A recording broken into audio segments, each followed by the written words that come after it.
ప్రభుత్వం ఏం చేయాలని ప్రభుత్వం ఎట్లా చేస్తే బాగుంటుందని చెప్పుకోవడానికే వచ్చినాం ఇక్కడికి. కానీ ఇప్పుడు ఇక్కడికి వచ్చినాక చూసినాం ఇది ఏంటిది. ఇది ఇక్కడ ఉన్న కలెక్టరేట్ ఎవరి భూములలో ఉన్నది? ఇక్కడ ఉన్న కలెక్టరేట్ ఎవరి భూములలో ఉన్నది? ఏ దళితుల భూమిలో ఉన్నది? లిడ్ క్యాప్ అనేది ఒక సంస్థ. గతంలో చంద్రబాబు నాయుడు గారు ఉన్నప్పుడు స్థలాన్ని కేటాయిస్తే కాంగ్రెస్ పార్టీ ఎవరైతే సమాజంలో తోలు వృత్తితో బతుకుతూ దానికి సంబంధించిన బతుకు తెరువు కొరకు చేసే కార్యక్రమాల కొరకు మనం ఇక్కడ ఒక 40-50 ఎకరాలు ఇక్కడ కేటాయించడం జరిగింది. ఇక కేసీఆర్ మన తోలు ఎట్లా తీసుకుందో చూడరిగా. అంటే ప్రభుత్వం ఇచ్చిన భూమి అనగారిన వర్గాలకు, వృత్తి కులాలకు, అది కూడా అంతరాని కులాలకు భూమినిస్తే మరి ఎవడబ్బ సొమ్మని ఈ రోజు కలెక్టరేట్ ఈ కేసీఆర్ ఇచ్చిందని మనం మీరు అడగాల్సిన అవసరం. తోలు తీసుకొని అని చెప్పడానికే ఈ మీటింగ్. మా భూములే దొరుకుతాయి లేవారా? దళితుల భూములే దొరుకుతాయా నీకు? మాదిగ భూములే దొరుకుతాయా నీకు? మోసీ భూములే దొరుకుతాయా నీకు? భూ ప్రభుత్వం అంటే ఏడుస్తారు కొడుకులు, ఏడుస్తారు మమ్మల్ని చెప్తున్నారు. అరే మా ప్రాణాలు తీర్చుంటూ దద్దమల్లాలి ఇక్కడ అని చెప్పడానికి ఏం పెట్టుకుంటూ హరీష్ రావు ఆయనది కాదు ఎగరేది.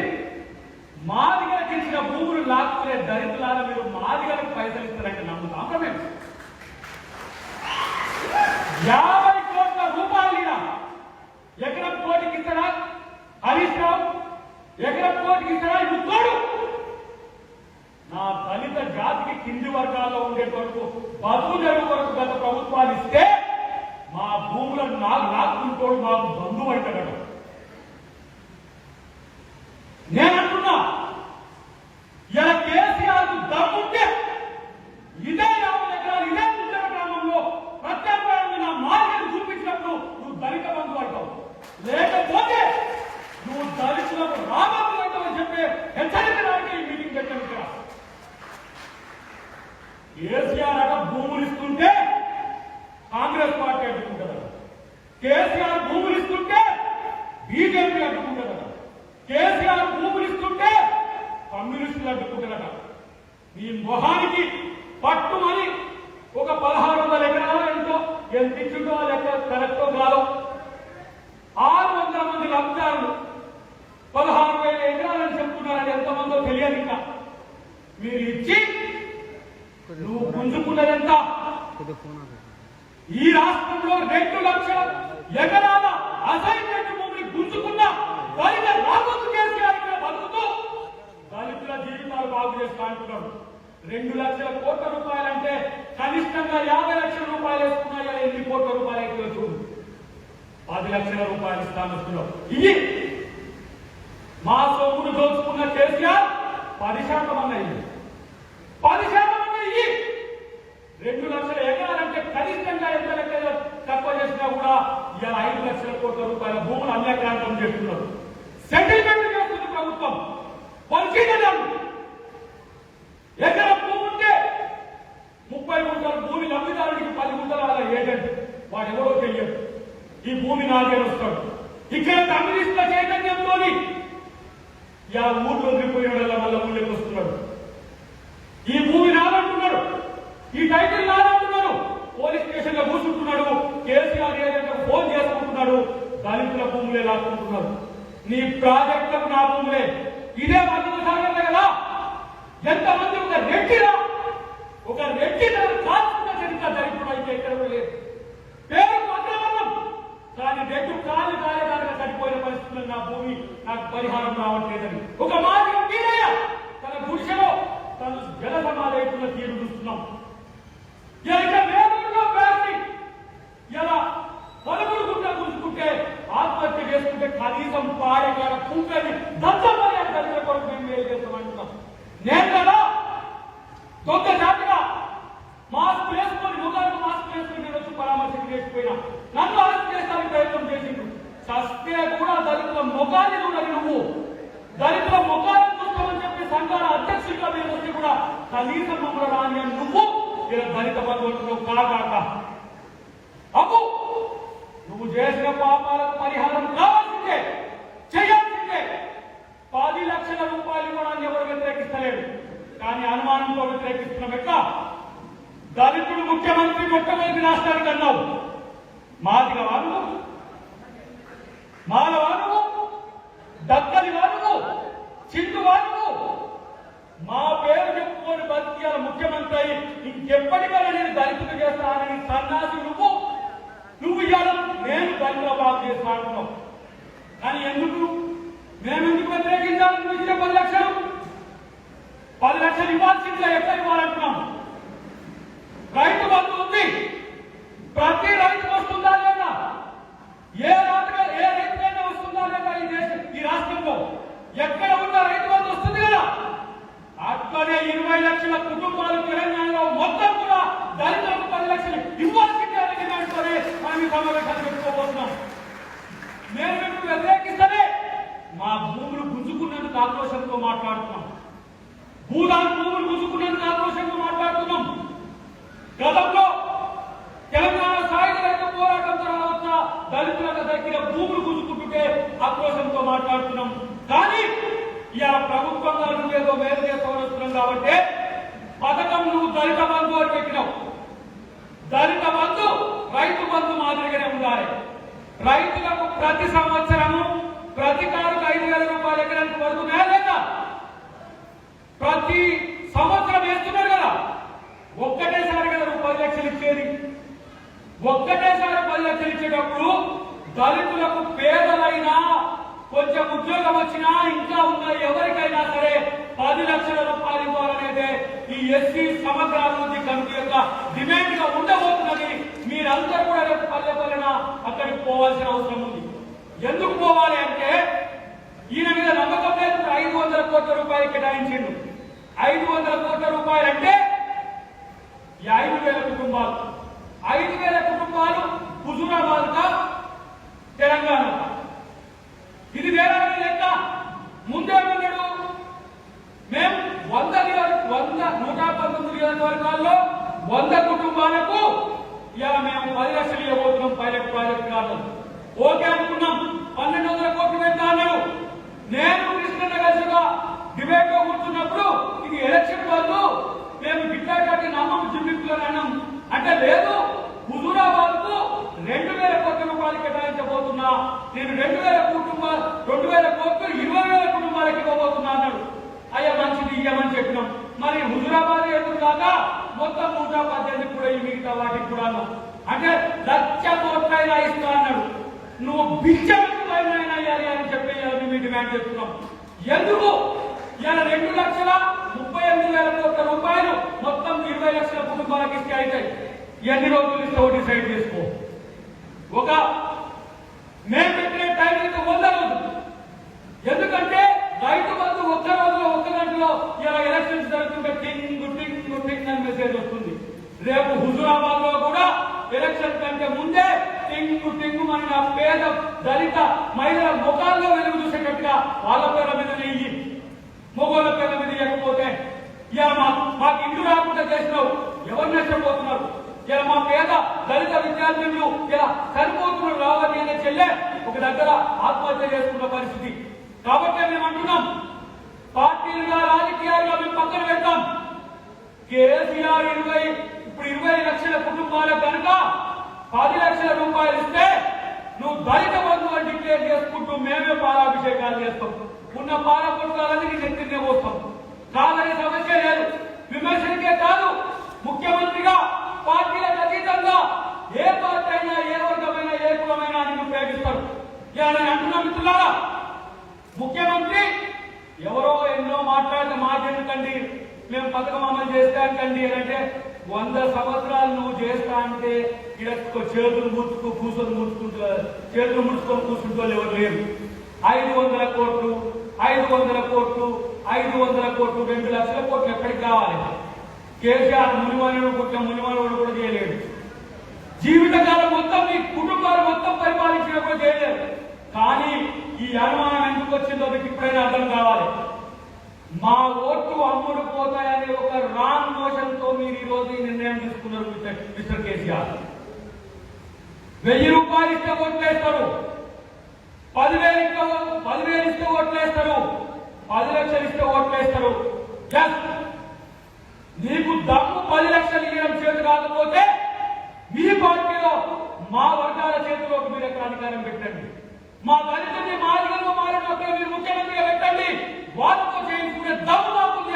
ఆ సవాలు స్వీకరించిన ముఖ్యమంత్రి అని చెప్పి సమావేశంలో తెలియజేస్తున్నా. మీకు భయమాయే మాదిగకిస్తే మాలకీయం, మాలకిస్తే మాదిగకీయం. మీరు మాత్రం కిట్టుంటారు. అవి మీకు 4,000 కావాలి. ఎంతుంటారు? చాలా మంది నిన్న ఎవరో చెప్తున్నారు, ఎవరు సీనియర్నే చెప్తున్నాడు. ఎరువులు అంటే వేసిన మా వల్లే అని ఇట్లా దళితుడికి ఇట్లా అనుకుంటున్నావా? ఇట్లా కూడా దళితుడు అనుకుంటున్నావా? దొరవ కదా దొరలు. మరి ఎందుకు ఇంత మంచి మనసుతో లేకుండా పోతున్నాడు? నేను దొరలు కాదు దొంగలు కాబట్టే మా ఓట్లను దోచుకోవడానికి ప్రయత్నం చేస్తున్నాను ఈరోజు హెచ్చరిస్తున్నా. నిజంగా నువ్వు దొర అనిపించుకోవాలంటే, నిజంగా నువ్వు దళిత బంధువు అనిపించుకోవాలంటే, నిజంగా పేదలు కడుపులో అయ్యారా ఆకలి చూసినట్టు అయితే, నిజంగా పేదల్ని కడుపులో అన్నాన్ని నువ్వు కనుక గమనించినట్లయితే ఈ 10 లక్షల రూపాయలు నిజాయితీ చేస్తావు. లేదంటే మాత్రం నిన్ను పాతాళంలోకి తొక్కేందుకే మా కార్యక్రమం ఉంటుందనే విషయాన్ని కూడా తెలుసుకోవాల్సిన అవసరం ఉంది. ఎందుకు మమ్మల్ని మోసం చేయడానికి మమ్మల్ని ఎందుకు తెలుసుకుంటున్నారు? దళితులు ముఖ్యమంత్రి చేస్తానికి ఇచ్చింది ఎవరు అడిగింది? దళితులకు 3 ఎకరాలు ముగిస్తా అన్నారు, ఇయ్యలేదు. ఎందుకు అంటే మేమేం చేయలేమనా?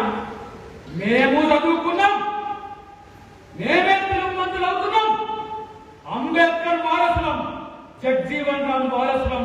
పూర్వం మేము రాజులను చెప్పడానికి కూడా మేము కలిగేట్లేదు. మేము పరిపాలిస్తే తెలంగాణ కాదు భారతదేశం మొత్తమే అశోకుడి కాలాన్ని గుర్తు తెచ్చే విధంగా ఉంటుంది. గుర్తు పెట్టుకోండి, అశోకుడు ఒక దళితుడు. 2,300 సంవత్సరాల కింద ఈ దేశాన్ని పాలిస్తే ఇప్పటికీ అశోకుడు చెట్టు నాటని చెప్పుకుంటుంది నా చరిత్ర. అదే చెప్పులు కుట్టేపేరు చరిత్ర నిర్మిస్తే ఈ దేశం ఎట్లుంటుందో రుచి చూపించేందుకు కూడా మేము వెనుకడిగేయం. ఇది 10 లక్షలతో ఆగిపోయే యుద్ధం కాదు. నా జాతి రాజకీయ అస్తిత్వం పెరగడానికి మందకృష్ణ గారి నేతృత్వంలో మనం ముందుకు పోబోతున్నాం. మీరు అనుకుంటున్నారు ఇది మాదిగ దండోరా ఉద్యమం, ఇది ఎంఆర్పీఎస్కే పరిమితమయ్యే ఉద్యమం అని. ఒక 25 సంవత్సరాల నుంచి కొట్లాడుతున్న మందకృష్ణ అంటే ఈ సమాజంలో అందరికీ గౌరవం ఉన్నది. ఇలా కూర్చున్న మాదిగ సామాజిక వర్గానికి సంబంధించిన వాళ్ళే కాదు, ప్రతి ఒక్క కులానికి ఈ రోజు 63 కులాలకు సంబంధించిన వాళ్ళు ఉంటారు. రేపు 1,600 కులాలకు సంబంధించిన జాతీయ నాయకులు కూడా మన సమావేశాల్లో ఉండబోతున్నారు. గుర్తుపెట్టుకోండి. ఇలా పెద్ద ఆయన కూర్చున్నాడు గారు ఎంత జస్వంత్ రెడ్డి గారు అని, ఇక్కడ రంగారెడ్డి గారి కొడుకు. ఇక్కడ 4 సార్లు సైదయ్యాలని ఒక మాదిగను ఎమ్మెల్యే చేసిన చైతన్యం ఇక్కడ రెట్లకుందిరా. మీకెందుకు లేదు? ఇలా దళితుడు ముఖ్యమంత్రి చేస్తానని మీకెందుకు లేదు? నిజంగా ఈరోజు దళిత వర్గాల్లో రాజ్యాధికారం కొరకు రేపు కృష్ణమార్గ చేయబోయే ప్రతి ఉద్యమంలో మీరందరూ కలిసి ఉండాలని చెప్తారా? వేదిక మీద ఉన్న మేమే కాదు, వేదిక ముందున్న మీరందరూ కూడా ఒక సామాజిక శక్తులుగా ఇవన్నీ కూడా ప్రచారం చేయాలి. మేము ప్రభుత్వాలను విమర్శించడం లక్ష్యం కాదు, ప్రభుత్వాలతో పని తీసుకోవడానికి చేసే ప్రయత్నంలో భాగంగా ఈ కార్యక్రమం రూపొందించాం. కానీ ఇలా 1 కోటి మంది జనాభా ఇక్కడ కూడా వెళ్తున్న పరిస్థితి. ఎవరు పట్టించుకోవట్లే? ఎందుకు పట్టించుకోవట్లే? నన్నందరూ నా ముఖాన్ని పట్టుకొని ఇంత ఎక్కువ మాట్లాడతారు. దళితుడిని ముఖ్యమంత్రి చేయకపోతే నీ దళిత జాతి ఏం చేసిందయా? నీ దళిత జాతి ఆశ పెడితే ఆశపడే జాతి అని చెప్పి నా ముఖాన్ని అన్నారు. ఇవాళ 10 లక్షల రూపాయలు ఇస్తా అని చెప్పి కేసీఆర్ ఇవ్వకపోతే దయాకర్ ముఖం ఏడబెట్టుకోవాలి. ఎందుకు ఈ మాట అంటున్నా? నువ్వు 10 లక్షలు ఇస్తా అంటే ఆ 10 లక్షలు ఇప్పించే ప్రయత్నంలో కృష్ణతో నేను కలిసి లేకపోతే నేను చరిత్రహీనుగా వెలిగిపోతా. ఇవ్వకపోతే నువ్వు దళిత ద్రోహిగా వెలిగిపోయే ప్రయత్నం చేస్తావు. ఇది అందుకొరకు మేము ఈరోజు ముందుకు కావాల్సిన. నేను కాంగ్రెస్ నాయకుడి కావచ్చు, నేను రాజకీయ నాయకుడి కావచ్చు, కానీ నేను దళితుడిని. కృష్ణమార్గ గారితో కలిసి పనిచేస్తుంటే అద్దరికి నాయకుడు మాదిగా అయి ఉంటాడు అని అంటున్నాడు. నేను ఎన్నో వేదికలు నేను ప్రతి ఒక్క కులం రాను, మాదిగను, నేను నేతగాని, నేను దత్తరిని, నేను చిందును, నేను ఇలా కింది వర్గాల్లో పార్టీ పని చేసుకునే వాళ్ళ కొడుకులని చెప్పి చెప్పడానికి కూడా నేను గర్వపడుతున్నాను చెప్పి నేను ఎందుకు పార్టీలో పుట్టలేదని కూడా నేను అనుకుంటా. అప్పుడప్పుడు కింది వర్గాల మొదల్లో వెలుగు చూసిన నాయకుడు, ఇది ప్రతి ఒక్క పార్టీ నాయకుడికి, ప్రతి ఒక్క పార్టీకి, ప్రతి ఒక్క అధికార నాయకుడికి కూడా గుర్తుండాలి. పరిశ్రమకి బిర్యానీ పెట్టే ఒక గొప్పోడు కాడు, పేదోని ముఖంలో వెలుగు చూసుకునే గొప్ప నాయకుడు చరిత్రలో కేసీఆర్. గుర్తుపెట్టుకో, మాతో కలిసి తిరిగావు, మాతో కలిసి ఉన్నావు. నువ్వు చచ్చిపోయే రోజు కూడా నీకు నిమ్మరసం ఇచ్చి నువ్వు అందరికిస్తారా? నువ్వు చనిపోతున్నావంటే కూడా మానవత్వంతో పోయింది కృష్ణమార్గం. లేదు తమ్ముడు కంపల్సరీగా అంటుందో ఏమంటుందో తెలియదు, కానీ మనం జేఏసీ పెట్టుండు, మనం అందరం కలిసి కేసీఆర్ చేతికి బలం వేయాలని చెప్పి నాకు ఫోన్ చేసింది అన్న మన కృష్ణమార్గం. అప్పటికి వర్గీకరణ కొట్టాటలే ఉన్నాం. అయినప్పటికీ కూడా ఈ తెలంగాణ వస్తే మేజారిటీ పాపులేషన్ కి ఇక్కడ ఉన్న దళితులకు మేలు జరుగుతుందని చెప్పి నీ కోసం బాధితత్వం చేసినాం, ఉడిగం చేసినాం, ఇంక ఏమి ఏమన్నా చేస్తాం. కానీ నా జాతిని మళ్ళొక్కసారి మోసం చేయదు కేసీఆర్. నా జాతిని మళ్ళొక్కసారి మోసం చేస్తే ఇక తిరగబడేది నీ మీదనే, నీ కుటుంబం మీదనే, నీ ప్రభుత్వం మీదనే అనే విషయాన్ని కూడా గుర్తుపెట్టుకోవాలి. మళ్ళీ ఒకసారి చివరిగా చెప్పి ముగిస్తాం మిత్రులారా, మాకు ప్రేమను పంచు, మేము ప్రేమనిస్తాం. మాకు మోసం చేస్తే మాత్రం నేను పాతాళంలో తొక్కుతామనే విషయాన్ని గుర్తుపెట్టుకో. ఇదే చివరి డైలాగ్ చెప్తున్నాం. నీ గడ్డ ఈ ఆవేశం యొక్క దానం కూడా ఇది నీ గడ్డ, నీకు రాజకీయ భవిష్యత్తు ఇచ్చే గడ్డ. నిన్ను ముఖ్యమంత్రిని చేయడానికి ప్రతి అడ్డా తిరిగి ఇక్కడ ఒట్టేసిన తల్లిదండ్రులంతా కూడా ఇక్కడ కూర్చున్నారు. ఇక్కడ నీ అల్లుడిని, నిన్ను, నీ కొడుకుని, నీ కూతుర్ని ప్రతి ఒక్కరిని నాయకులు చేసింది నా దళిత జాతి. నమ్మకంగా ఈ రోజు ఈ వర్గాలకు వేరు చేస్తామనుకున్నాం, కానీ మమ్మల్ని మోసం చేసినాం. మోసపోయినాం కాబట్టి మేము నీకు ఓటు వేయమని ఈ పథకం తెచ్చినట్టుగా నేను భావిస్తున్నా. ఎందుకో మంచిగా జరిగింది.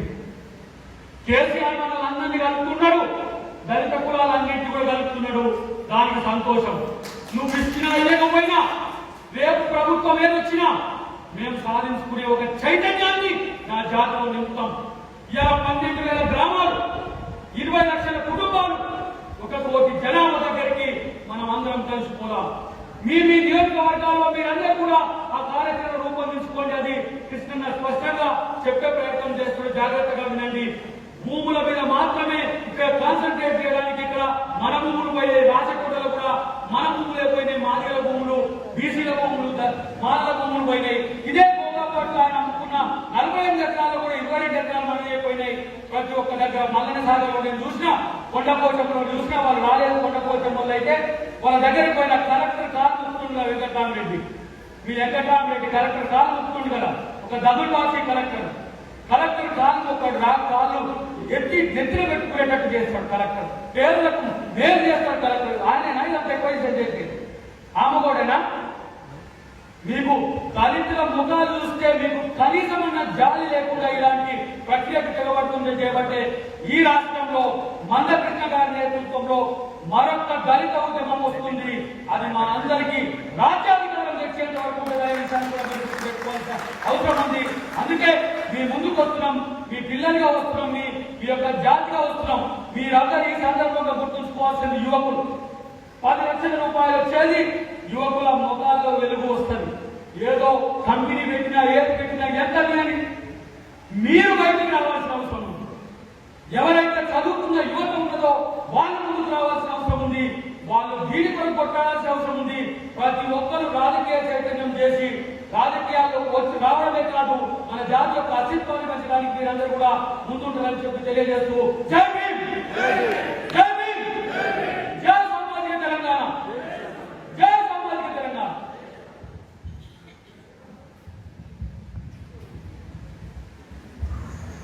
దయచేసి షెడ్యూల్ కులాల సమగ్ర అభివృద్ధి ఈ సమావేశము వేదిక మీద పెద్దలు అవుతున్నారో అన్ని జిల్లాలు రాష్ట్ర వ్యాప్తంగా జరుగుతుంది కాబట్టి మనకు ఎక్కువ సమయం